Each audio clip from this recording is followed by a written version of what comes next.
So before the lockdown of 2020, I was lucky enough to sit down with CEO and podcast hoster, best-selling author, and Stevie Award-winning Woman of the Year in social media, Heather Ann Havenwood.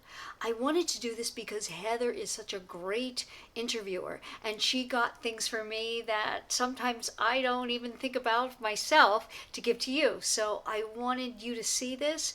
I think you'll like it. Before you do, subscribe and share, and also hit on that red alert button so you have more of my videos as soon as they come out. So Coach Paula Grooms, I am so excited to have you here. So I'm going to be interviewing today a lot about who you are and what you do and how you help women with navigating how men think, behave, and decide. So let me start off with who you are. I'm a dating and relationship coach, licensed social worker, and author of the book, Why Won't He Commit? How a Man Decides to Make You the One. Okay, so when you talk about navigating how men think, behave, and decide, when you talk about incorporating the rules, there's a lot of women out there that cannot stand the rules. They have like a visceral response to the rules. It feels so just confining. So how do you incorporate that? It's an interesting question. I like it. Because I call myself an 80-20 rules coach. I believe that everything in life is lived best in 80-20. And certainly with the rules, because it really depends on the woman, the man, and the relationship between them. Because some men do not tolerate at all 100% rules, and women as well. Doing 100% doesn't feel authentic to them. And I am all about a woman being authentic with a man. It's just how you do that. So okay, great. So that's interesting. So when you talk about how you help women, do you only work with women or do you work with men as well? Almost 100%. In this case, I would say almost 100% women. And why do you work with 100% women versus men? Because women are the mechanics of a relationship. Women are interested in the metaphorical relationship car. They want to know how it works. They want to understand the workings of it.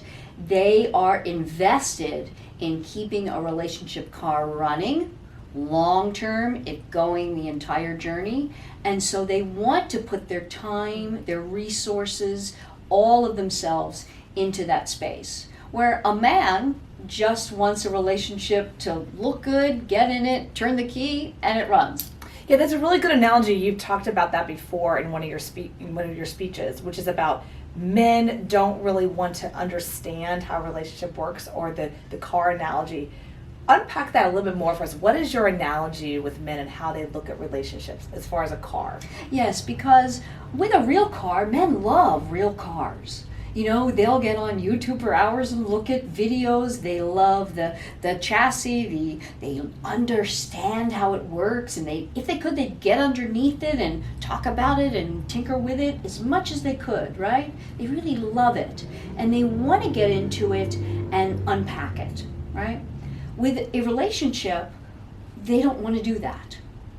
A woman does that with a relationship. She wants to talk to her friends about it. She wants to watch videos about relationships, read books about relationships, understand relationships. And so she really must become the mechanic of a metaphorical relationship car. She's the one that's going to keep it on the road. She's the one that's going to keep it well oiled, right? And that's what she has to do to make it go the distance and go the journey. That's interesting. So when you talk about today's world of the relationships, first we have to go from actually an app to a relationship to hopefully a committed relationship. There's a huge gap there.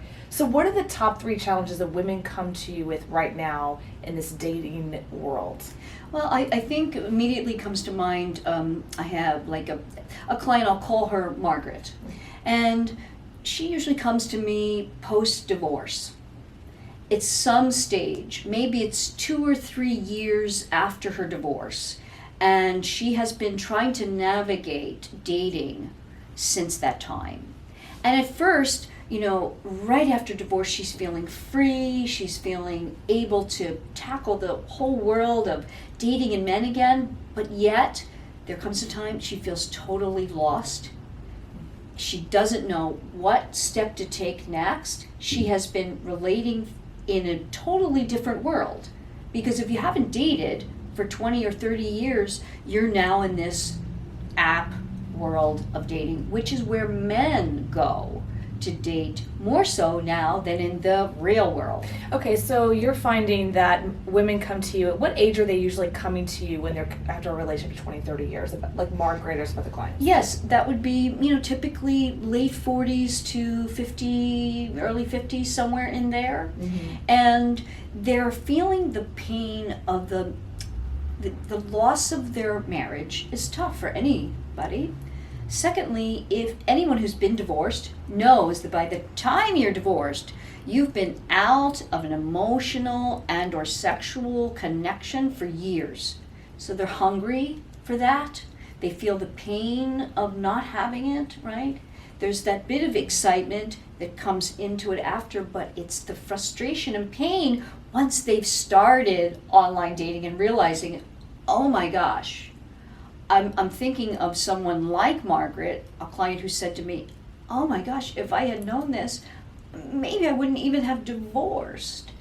That's painful to hear because she wasn't happy in her marriage. Mm. But the pain of going into online dating when you don't know how to navigate it, that can be overwhelming. So it's something that's interesting. When I was researching you talk about the navigation process. You actually have like a step-by-step process that women can learn to go from app to actually a real conversation and beyond. So what is that process? Yes, because if you think about now the apps and dating, you're swiping right on someone.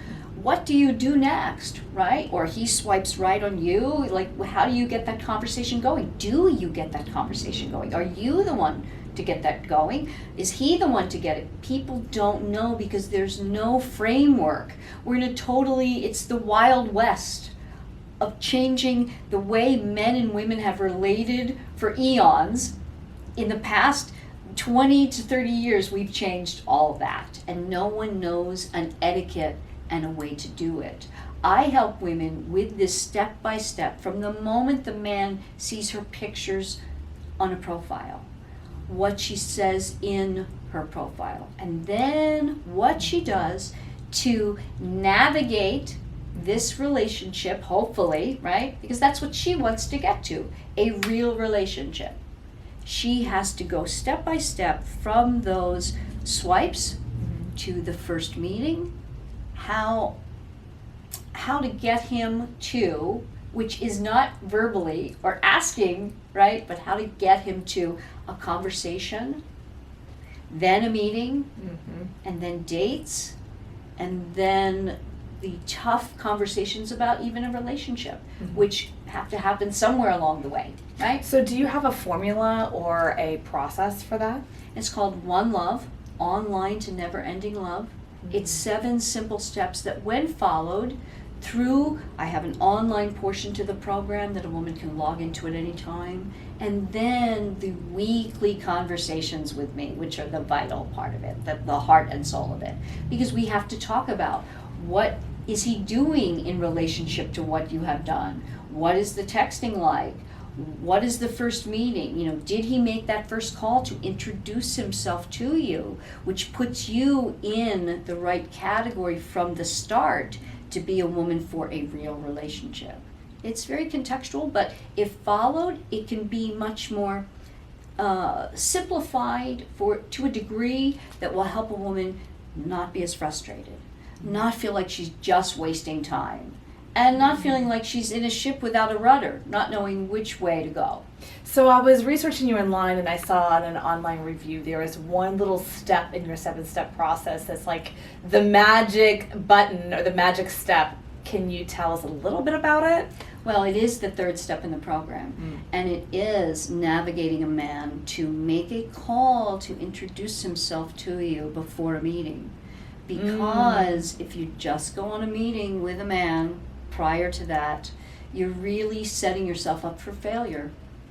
And it's how you do that. And I give women exactly the sentence and exactly when to do that in text. That's the and magical. It works like a charm. That's yeah. a magical step. Okay, yeah. Everyone needs to know step 3 Yeah. to go from a text to actually a phone call to actually meeting, which it is a process. And I think one of the things that a lot of the challenges I hear online and people coming to you is what actually those steps are in the process to do that. Mm-hmm. Because ultimately, what do most of your clients truly want? They want a real relationship, you know, that's the commitment and the real love, but they're not going to just be satisfied. It's not just about meeting men online, it's making that real connection, right? Yeah. And if you feel in control of that, and you know that it's possible, which it is, you know, 3 out of 4 marriages supposedly, if Match.com is correct on their statistics, are from online dating. So, huge. Really? So say that statistic again. I'm going to say it correctly this time because it wasn't correct when I just said it. The correct statistic, 1 out of every 3 marriages is from online dating. Okay, so say it one more time. 1 out of every 3 marriages is from online dating. That's interesting. Yeah. Okay, so it really is a way for people to communicate and a way for people to date now is online dating. This is not going away. Oh, no. And women really have to learn this process. And what I hear is you're helping women get back in control and realize that they are in the driver's seat, no pun intended. They truly are in the driver's seat, and you help them through that process because most women are not taught that they're in the driver's seat Absolutely. of a relationship on any level, especially if they just came out of a 20-year relationship or more. So Margaret, who's age 50, who's been married for 20 years, who comes to you and just and helps you help through the process, what are some other challenges or other kinds of clients that come to you? So then, of course, there's the woman in her early 30s. Yeah, okay. And I think of a client, I'll call her Gina. And coming to me, she's now successful. Yeah. Gone through school, gotten the job she wants, has the career going. That is very satisfying. And now it's like, well, I'm in my early 30s. If I'm going to have children, I want to do that pretty soon. Yeah. So they're really putting more focus on their relationships and wanting to find a man who is ready, willing, and able to marry. So that can be sometimes thinking for the woman. I think of Gina like, oh, I had that guy and I didn't do it correctly. Oh, that's the worst. Yeah. So they look back and go, wow, that was the one. And then I screwed it up. Yes. Do you help women with that? Yes, I do. Okay. That is called my Lure Him Back program. And it's interesting because if the love is there, it is it is doable, and it can work very, very well when done in the right way to help the woman, again, understand where the man is coming from in the equation. Men are, one of the beautiful things about men is they tend to be, when they've loved a woman, much more forgiving than a woman would believe necessarily when she feels she's quote unquote screwed it up. When it's done in the right way, and when she resets it, restarts it in a way that's going to lead him down this road, that's my next program, my GPS program, the Groom Positioning System. Because from the reset, she has got to start it in a way that she knows what that end result is, and listen to the GPS, redirecting. That's where I come in. I'm that little GPS voice week to week. Yeah, it's not a one-off. It's not something you can read in a book. And so what I'm hearing is you actually help women to reset and restart a relationship.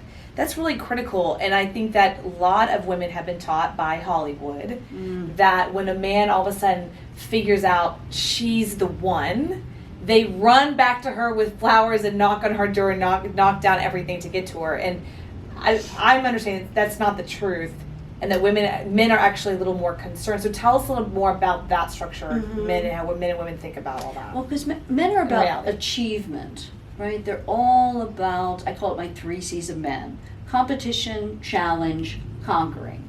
So that man may come back and do that, but he's not gonna do what the Hollywood version of it is, which is, get the ring and come with the flowers and, set up something amazing at the top of the Empire State Building or something. He's going to want to lob in a text to see, is she going to answer me or not? Is she going to give me an in? And I help the woman navigate that in a balanced way so that you're not saying no necessarily if this is something you want, right? But you can't automatically give all that a man needs because he's about challenge. And if it's conquered right away, it's going to lessen the value to him. Interesting. So what are the 3 C's? Challenge, competition, conquering. And then there's 3 C's of women, which we're all about: cooperation, connection, caretaking. When the 3 go, hand in hand together through marriage, that's the best way for someone like Gina to have a family, and it's going to work. So I'm all about that. I'm very into, let's make it a committed long-term relationship, because a man is going to be best in a committed long-term relationship where he's decided to make that commitment. So I just want to make sure I understand. So you actually help women lure him back, reset, restart the relationship, something that maybe she feels she totally messed up, and she can actually lure him back to make a decision, to have him make a decision to commit to her. Yes. Yeah, you really can, and I've done it many times, and it's so it just makes me feel so wonderful inside, because that's what I'm all about, because that's what women desire and they deserve, and they can have it. It's never about who the woman is.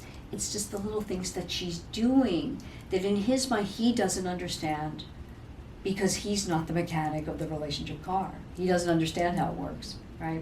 I love the analogy again of the car, that in life women just want to get in the beautiful car and make sure it's got the really nice Bose system and the nice sunroof, and it feels great, but we don't really care how the engine works or what kind of engine it is. No. Or when it's broken, we just send it to a mechanic. But that's exactly how men think in a relationship. Absolutely. Is that right? Absolutely. Okay. So you really teach the process of how to, again, help women understand the mechanics of how men think, behave, and decide. And you have the program Lure Him Back. Right. All right, so we now have Margaret, who's 50, who's been divorced, and she's in her 20, 30 years of a relationship. We have Gina, who's just beginning, who wants a family, who wants to start that process. What are some other challenges that you have with clients that come to you? I think that would be someone, I'll call her Anne. Okay. And it would be, she comes to me early 40s. And that's you're laughing, it's such an interesting time for women, because they are at their, I believe, most beautiful. And certainly they're most sexual. They're coming into the most sexy decade of their life, between 40 and 50. And they have harnessed and realized the power of their sexuality in a way that heretofore they just typically did not. And their life is exploding in a way because of this with men. And men are like, flies to the way that they are being, right? So women have a very difficult time at this juncture, because they are experiencing all of this attention and energy coming at them. They're also very sexually oriented and stimulated in the world, and yet they're not getting the relationships that it is that they want. The pain of it, giving over to the sexuality in a relationship, right, and not getting the other components. And I think of someone like Anne, who comes to me and says, I don't get this. What is happening? Why is this, even a problem? Because I feel the love and attention coming from men all the time, but yet I can't get a relationship. And that is where I work with and I hate the term. It's not mine. It's Freud's, Sigmund Freud. He quantified this. He qualified it for us. It's called the Madonna-whore complex, which now they're calling, fortunately, Madonna-whore dichotomy, which is inherent in every man's brain. And we have to work with that, and especially at this age for women, because they're at a time where getting a relationship is really significant, right? Because going towards their 50s and beyond, and they have the power. So it's really harnessing that and understanding in the male brain how significant this Madonna-whore dichotomy is. When you say Madonna, you're talking about the singer? I'm glad you asked. No, we're talking about Mother Mary, which is a dichotomous version of the prostitute or whore, right? And these two things are the most significant in the male mind. Men classify women in one category or the other from the start. Now, when you say from the start, that's pretty much the first meeting? Or what do you mean by that? It's from the very first time they see a picture online. Okay, so when you work with Anne and other clients at that level, do you work with them on what to actually put in their online profile? Do you work with them on what to say and not to say, and what pictures to do and not do, so that they don't get stuck in this Madonna whore complex? Yes, and it's more about changing a bit of their orientation because of their sexual being coming so much into play and out in the world, and they're getting so much attention for that. So it's difficult to change that up. And we have to work with that so that they get out of the pain of just staying there, because a man's going to eat it up. All men are going to eat it up, and they get a lot of attention for that. We got to direct it towards the other side so that a man can see, oh, I can actually have this sexy woman, but she is in the marrying category. Got it. So the Mary versus Madonna, is it Madonna whore syndrome? Is that right? Right. Okay. So tell us a little bit, if you could just unpack a little bit, explaining what this complex is. Okay, it's very, it is the oldest part of the brain, the reptilian brain, male mind, in that men have always needed to keep us going as a species, categorize a woman, sometimes in a nanosecond, whether that's woman to procreate with or woman not to procreate with, at the very outset. But this has morphed into, through time, where men categorize good girl, that's the one you marry and have children with, or not good girl, the one you have fun with, right? And what happens is they can tend to sexualize the one you just have fun with and not think about the sexual being as much with the one that's marrying and mother type. And what happens for women is that if we present in this second category, no matter how much inside we're in the first category, he can't see that. His brain doesn't work like that. His brain is a hunter brain. It's linear. Prey you go after, prey you don't. Linear. That's it. And so we have to work with that with someone like, and I do, with clients like an Anne, who really needs to understand this in a way that, and sometimes the women are, who come to me like that, they're kicking and screaming because they're getting a lot of attention in this second category, right? But it's not going to ever lead the man, because once he puts you there, it's a lot of work. We can do it, but it is an enormous amount of work, and sometimes can never go back. So when you talk about, can you have a woman go from start at the, we call the Madonna part, and still be able to be sensual and sexual inside the relationship? Absolutely. Okay. Absolutely. But it has to start at the Madonna part. If he's ever going to be a candidate for a real relationship. because it's him making that decision that she is someone that I would marry or not. And that it's from the get-go. Interesting. Okay, so what would you call that? You're helping women navigate. What do you have a program? I do have a program. It's my GPS program, the Groom Positioning System. And that is it's pretty much a step-by-step program to navigate these things from the moment you're meeting a man. Now, women come to me at all stages of it. They may have been with a man for 2 years. And we've got to really navigate it and see, and I can help a woman understand from his perspective, what category might have put her in. He's never going to let you know that.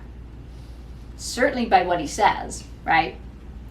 And so it's working, it's a process. This is what the real coaching is about. It's getting to, and sometimes it's painful, because you think, if only I had done it a different way from the start.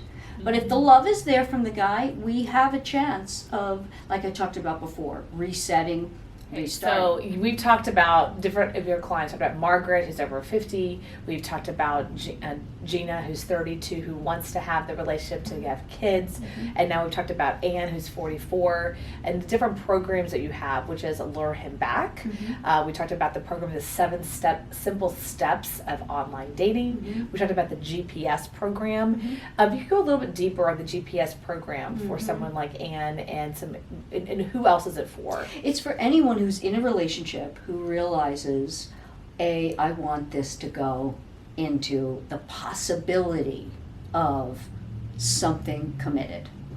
Because from the get-go, we're steering it, right? It's a GPS. And as long as he's on board each, step of the way, it can happen so much more easily. But what happens is women think, okay, we're in love, so it's just going to happen. And it doesn't for the man at all. He has to make a decision, and that's where my puppy principle comes in. The puppy principle. Okay, this is a great one. So could you explore a little bit about the puppy principle? Sure. That's in my book. And it is about the fact that, for example, women just love puppies. We love them all. Big, small, short, tall, dark, light, red, skinny, not skinny, whatever. We just love them. The feeling we get when we see one, when we're around them, we just love it. That's how men feel about women. All women. Something about every single woman is enticing and makes a man feel wonderful when he's around her. Old, young, short, tall, everything about it. So, if we are going to be in a space of adopting a puppy we love, it has to be the right time for us, and we have to fit a criteria. We have to be financially ready to adopt. We have to have the right environment. We have to know we're going to be responsible to the puppy as well as for it. Meaning, just because we have the right job and have the money, are we really going to be ready to be responsible to it? Meaning, coming home after work instead of going out and having fun with our friends, right? All that we have to do for the puppy. Are we ready? Is it the right time? And that's what has to be for the man to commit to one special woman. Now, he also has to love her, like we have to love a puppy. But basically, once we've made the decision, no matter what happens with that puppy, we follow through. And that's what is for the man the most significant thing. He has to love her enough, then be in the right space and time and all manner of, I have 5 criteria in the book that he has to be fitting in order to be adopting, which is committing to the woman. And that's when he bonds to her. Mm-hmm. Just like we love all puppies, but we bond to the one we adopt. Okay, so in your book, when I read it, it talked about the puppy principle and about that men can play with puppies, mini puppies, maybe hook up with some puppies. Right. But they don't adopt the puppies. And they could actually hook up with the puppies for a year, Oh. 2 years, and never adopt the puppy. Unlike women, we have an intimacy once or twice, and we're committed. Mhm. And I thought that was a very interesting principle. Can you talk about that for just a second? Well, yes, it's that men do not commit through love alone. Women do. So if a woman likes a man enough to spend time with him, and she has sex with him, she will bond. She bonds. He doesn't bond through time and sex at all. And it's why no time alone will take you from just a relationship to commitment, ever. The time means nothing for the man. Women relate through time. Again, our first anniversary, our second this and that, our third time doing X, Y, and Z, our fifth year doing whatever, and it means something. To the man, he's on top of time. It's just right now. There's no through line with that. So they don't have a love language of time. Men don't have a love No, language of no, time. no, No, no. they don't have a relationship. I spent all weekend with you. That means I love you. Oh, I love that question. Not in the least. I cannot stress that enough. Means nothing. It means I had a good weekend with you. That's it. That's it. That's it. Uh-huh. There's going to be a lot of women that are going to be upset by listening to that. But once you get it, Yeah. and that's what I'm about, because Yeah. I want women to know that, because women are the love in the world. They give love, right? But they deserve to get that back in a way that they can when they understand how a man views love and commitment. So you really help a lot of women. You've helped many women navigate and get into reality of how men think and behave Mhm. and decide. So why? I mean, why are you doing all this? What happened in your world? We understand that you are a licensed social worker, but that's a big jump from just social work to all of a sudden doing this specifically and helping women understand, navigate men. So what happened? It was a big.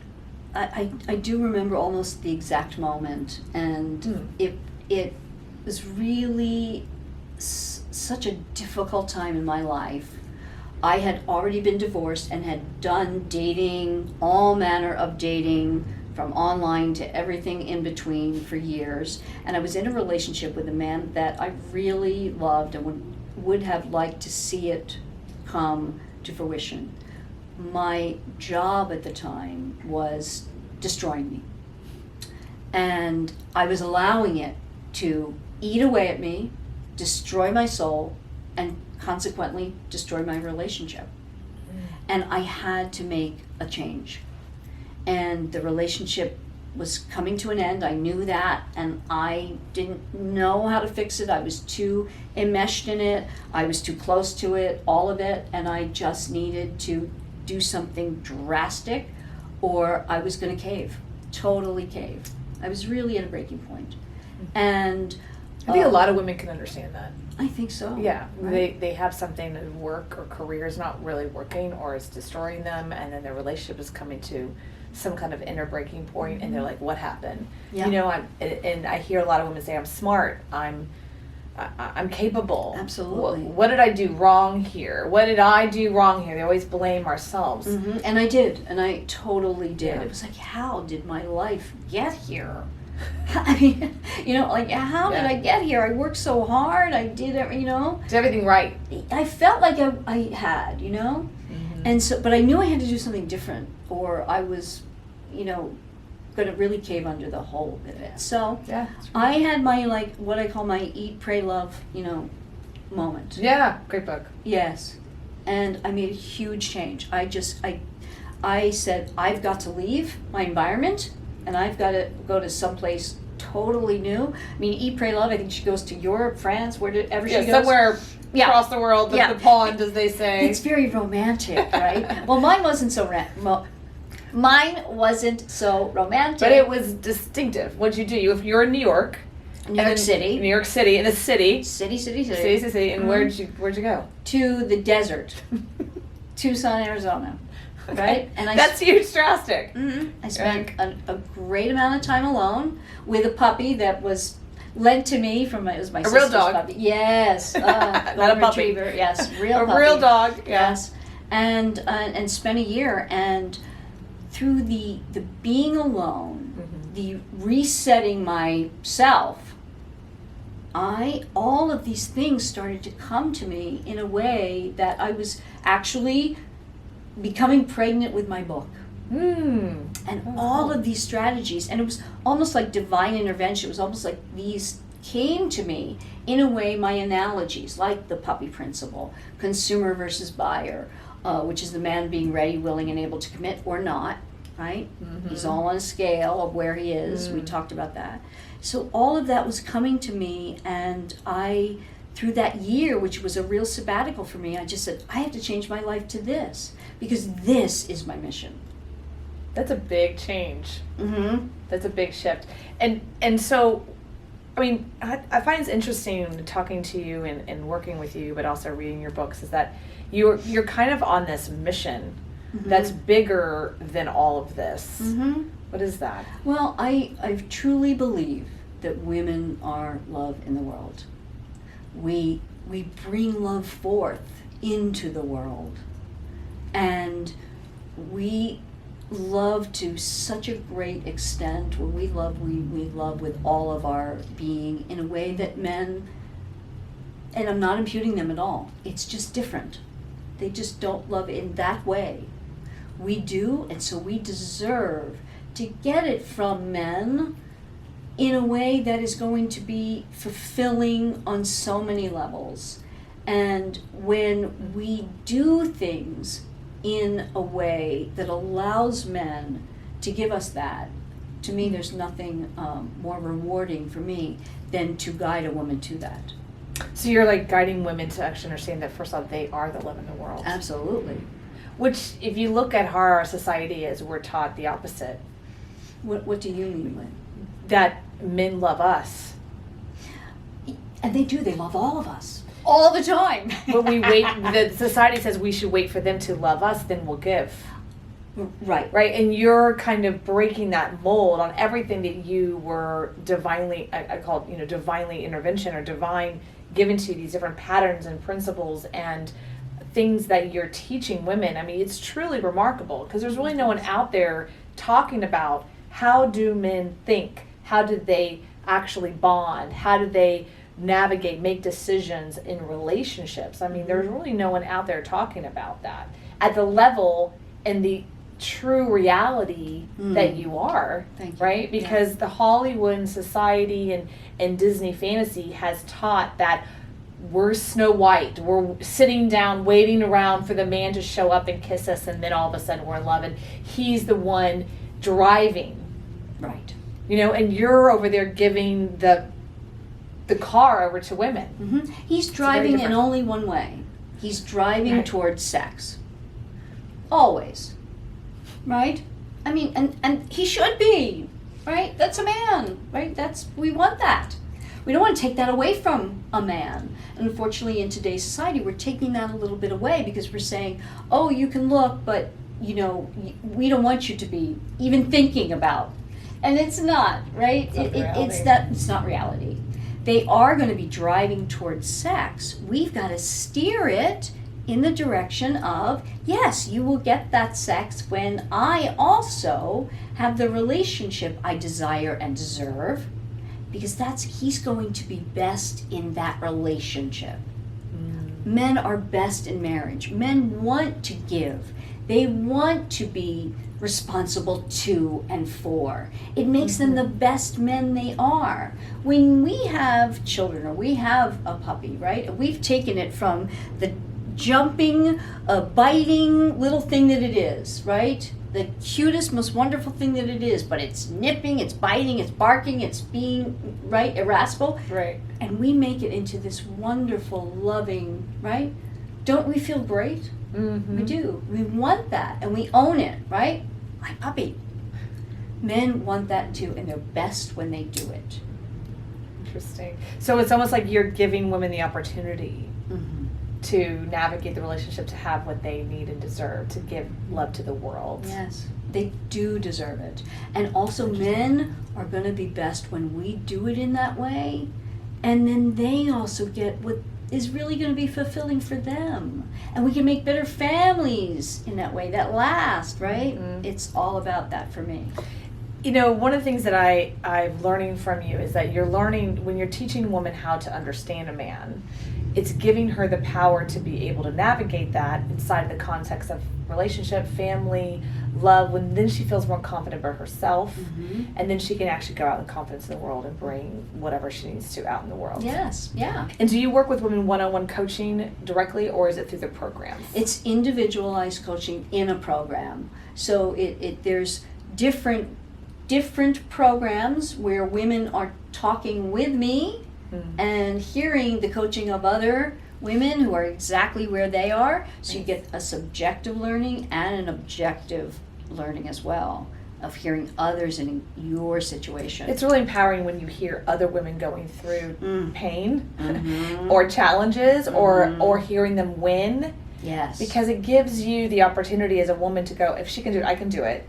And I think in the problem with therapy is that we don't get to do that. It's only one way. We only are in this one situation, this 1 hour.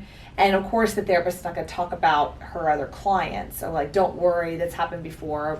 You actually get to see like, on the court training from other people. Absolutely. Yeah. Because really what I've experienced as a woman, you've experienced, and vice versa. And it's just, we are all in this realm of being in it together. We're all women, right? Yeah. If we're heterosexual, dealing with a man, it's apples and oranges. And we have to, if we're the orange, we have to know, well, the apple is this way. And we can't make him an orange, and we don't want to. Right? Right. Yeah.